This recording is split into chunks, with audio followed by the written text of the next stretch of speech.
take elements Right. that are true and they put it in an article so the article looks legit, and yet there's so much of the article that isn't true. Michael Jackson was repeatedly accused of inappropriate things with children. And most of us eventually took that story and were like, okay, that's messed up. Michael Jackson's a bad dude. Without necessarily taking into account the way that the press had been smearing him in really messed up ways for years. You know, I just want to warn people. Could I see that? Well, in a second, because Okay. I just want to, I want to tell people that if you go to a newsstand and you read about me in these rags, 90% of what you're reading is absolute garbage. It's total fabrication. The companies take advantage of them. They really do. And Sony, I own half of Sony's publishing, and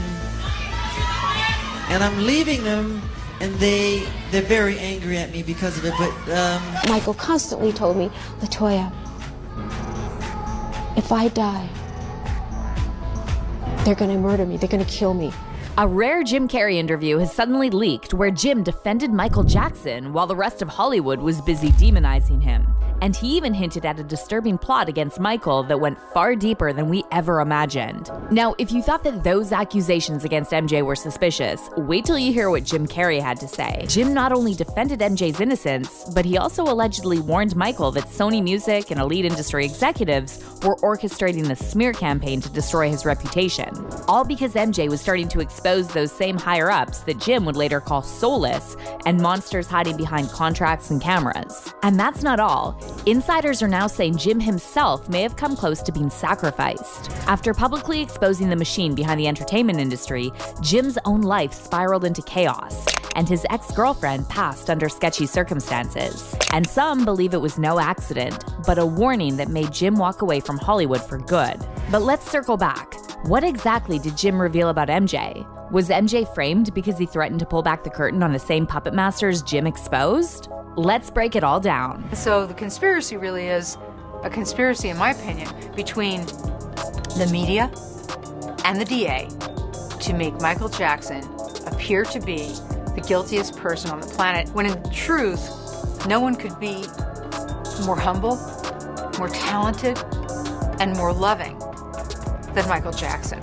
An explosive Jim Carrey interview from 2003 has just resurfaced that most people have never seen. And in it, Jim boldly defended Michael Jackson at a time when the entire world was turning against him. Jim made it crystal clear that he never believed the disturbing allegations against MJ, calling out the hypocrisy and questioning the narrative pushed by the media. Jim said, "Media are vampires. They want your blood and tears. I don't believe all the negative things surrounding Michael Jackson. I respect his accomplishments and hope he is strong enough to overcome all of this." But here's where it gets even deeper. According to insiders close to MJ, Jim didn't just defend him publicly. He allegedly reached out to Michael directly, offering his support and warning him that the media machine was too powerful and too invested in destroying his name. And as wild as it sounds, sources now claim this moment may have been part of a much larger, more sinister story connected to Michael's battle with Sony Music, a battle that MJ himself thought could cost him his life. All right, let's start by looking at the strange details around Michael Jackson's death. On the night of June 24th, 2009, just one day before he passed, MJ's personal doctor, Dr. Conrad Murray, gave him several medications to help him fall asleep.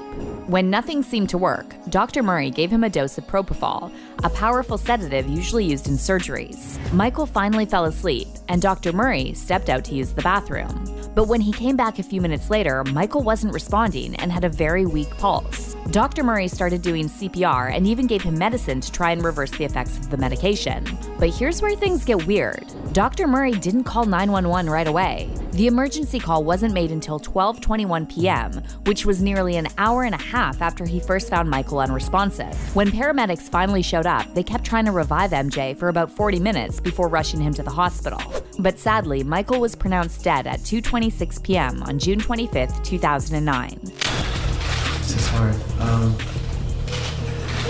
My brother, the legendary king of pop, Michael Jackson, passed away on Thursday, June 25th, 2009 at 2:26 p.m. It was an announcement that shocked the world. Michael Jackson, dead at 50 years old. But it didn't take long before MJ's fans started questioning the official story. So, according to the autopsy, Michael died from a fatal dose of propofol, and his death was ruled a homicide. Dr. Murray was later charged with involuntary manslaughter and got a 4-year prison sentence. But a lot of MJ fans didn't buy it, and they believe Murray was just a fall guy in a much bigger plan. And here's where it gets interesting. Dr. Murray started working with Michael in May 2009 through AEG Live, the company behind Michael's comeback tour.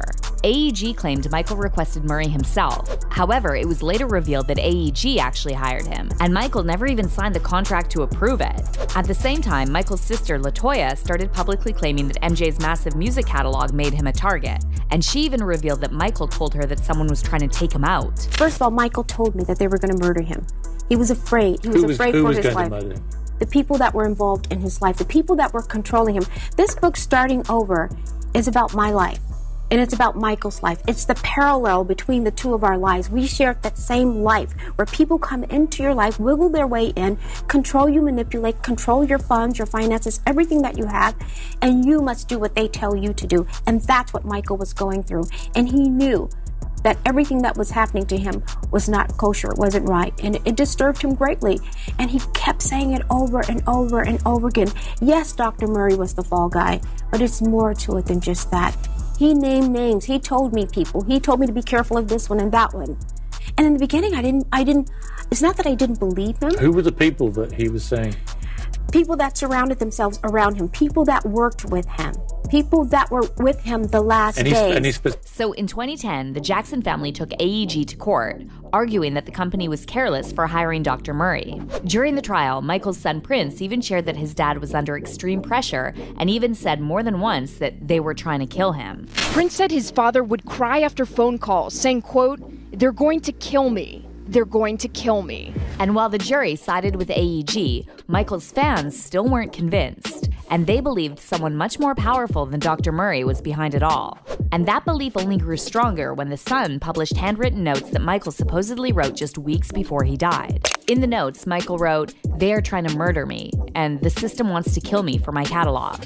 And that's when Michael's daughter Paris started calling out Sony and John Branca, the man who was in charge of MJ's estate. Paris liked a bunch of tweets that blamed Sony and Branca for what happened to her dad, including one that said, "We've been telling you the truth for 7 years. Shame on any of you who sided with Michael Jackson's murderers." Now, here's something important to know about MJ's relationship with Sony. Michael literally thought Sony was evil. He had serious issues with the company and spoke out against them more than once. On top of that, he actually outsmarted them and ended up owning half of their music catalog before cutting ties and going independent. Being the artist that I am at Sony, I've generated several $1 billion for Sony, several billion, and they really thought that my mind is always on music and dancing, and it usually is, but they never thought that this performer, myself, would outthink them. So I'm leaving Sony a free agent, owning half of Sony. So I own half of Sony's publishing, and I'm leaving them, and they're very angry at me because of it. But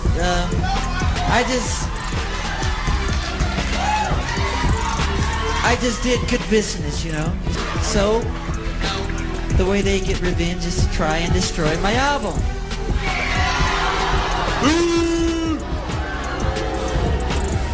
But I've always said, you know, good art never dies. And Tommy Mottola is a devil. And he is a horrible human being. And we have to continue our drive until he's terminated.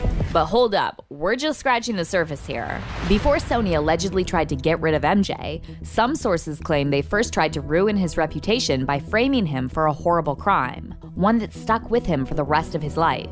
And the idea that Sneddon had such a vendetta, again in my opinion, that he would charge Michael Jackson with the abduction and conspiracy charges in addition to and alcohol and plying the kids with alcohol and all of these other charges, which amounted to 14 counts against Jackson, was proof positive for me later that Sneddon was out for any kind of blood he could get. If anything could stick, he was going to throw it out there, no matter how ridiculous it was. And so the conspiracy really is a conspiracy, in my opinion, between the media and the DA to make Michael Jackson appear to be the guiltiest person on the planet. Now, this theory that MJ was set up isn't new, but recently some fresh info came to light during the legal drama involving Diddy. So back in February 2024, one of Diddy's former producers, Lil Rod, filed a lawsuit and claimed that Diddy's head of security, Fahim Muhammad, had strong connections with law enforcement and helped cover up Diddy's alleged crimes. And get this, that same Fahim Muhammad also worked as Michael Jackson's head of security, and he was there the night MJ died.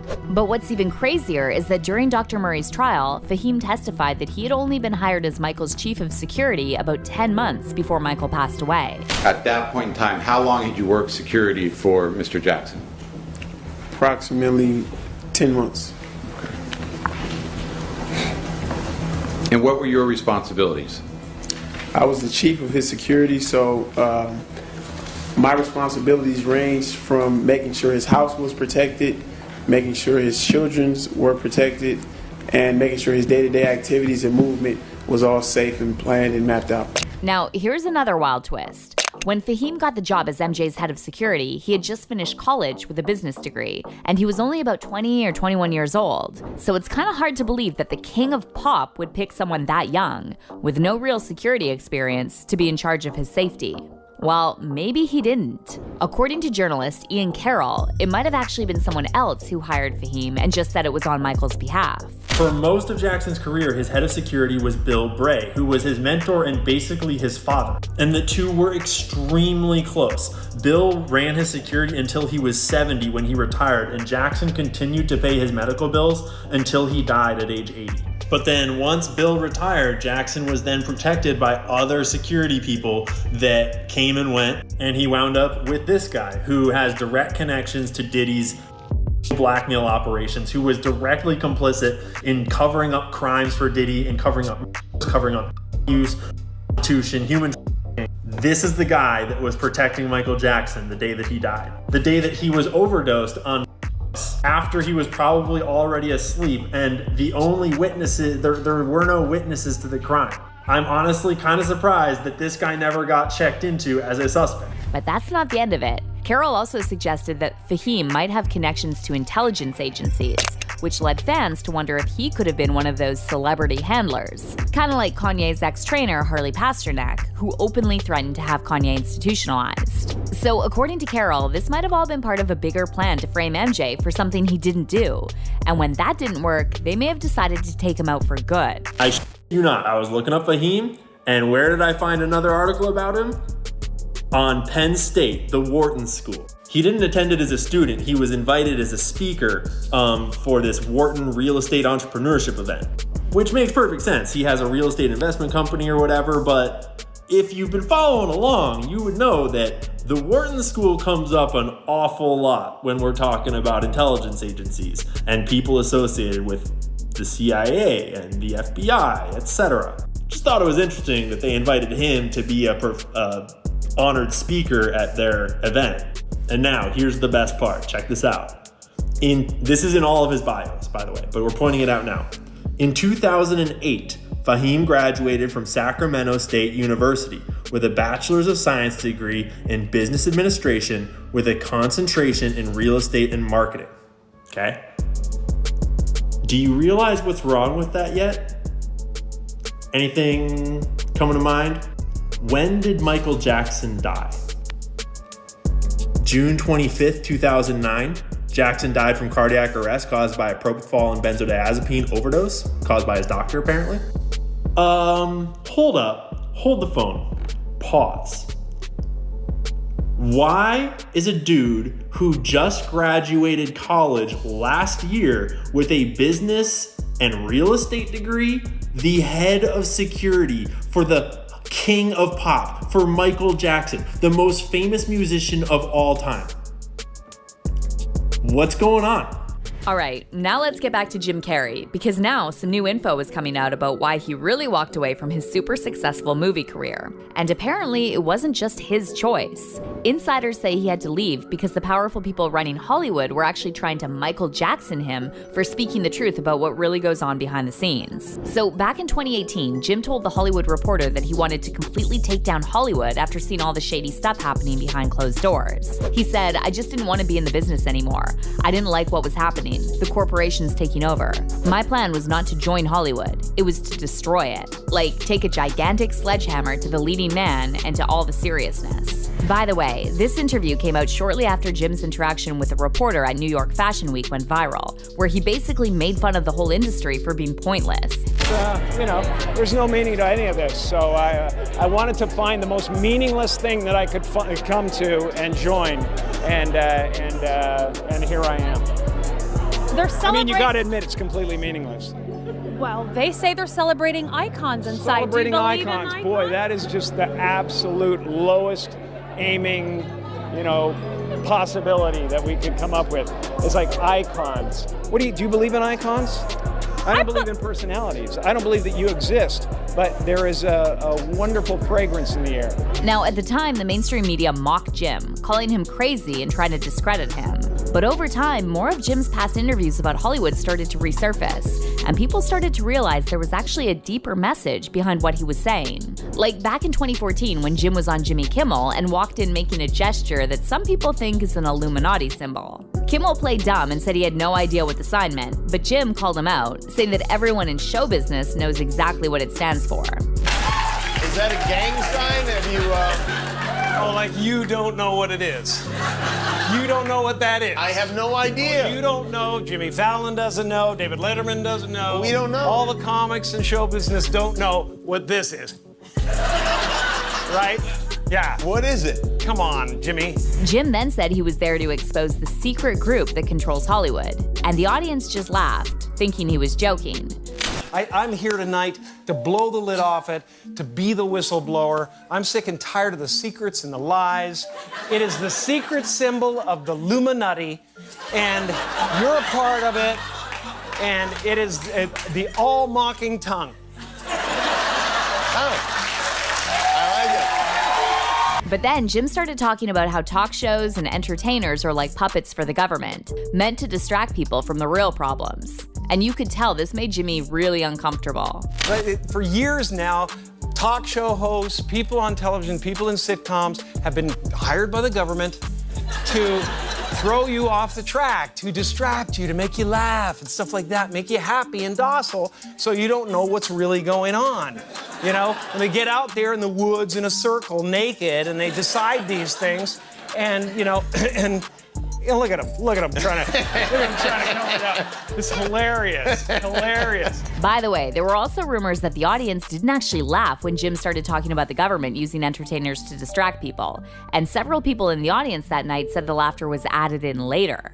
One person commented on the video, "My dad was there. There was no laughter there. It was added to cover it up." Thanks to Jim for putting his life in danger to say this. But here's where it gets even more disturbing. Almost exactly 1 year after Jim was on Jimmy Kimmel, Jim's girlfriend, Catriona White, passed away from a suspected OD. And almost immediately, Catriona's ex-husband filed a lawsuit against Jim, accusing him of giving her the prescription pills that led to her death. However, Jim denied the accusations and released a statement hinting that he was being framed. Jim said, "What a terrible shame. It would be easy for me to get in a back room with this man's lawyer and make this go away. But there are some moments in life when you have to stand up and defend your honor against the evil in this world. I will not tolerate this heartless attempt to exploit me or the woman I loved." The lawsuit against Jim was eventually dropped, but he was never really the same after the tragedy. And in 2022, he announced that he was leaving Hollywood for good and would focus on painting instead. But now with all these new reports claiming that powerful people tried to Michael Jackson Jim Carrey, And that interview where Jim defended MJ and supposedly warned him the industry was after him, fans are starting to wonder just how deep this rabbit hole really goes. Do celebrities really get framed for crimes they didn't commit, have their names ruined forever, and end up unalived for speaking out about things no one's allowed to criticize? Let's hear your thoughts on all this. What do you think about the speculation surrounding MJ's death and the rumors that he was framed for something terrible? Do you think it all ties back to the same people Jim Carrey has been trying to warn us about? Drop your comments below. And don't miss this next video.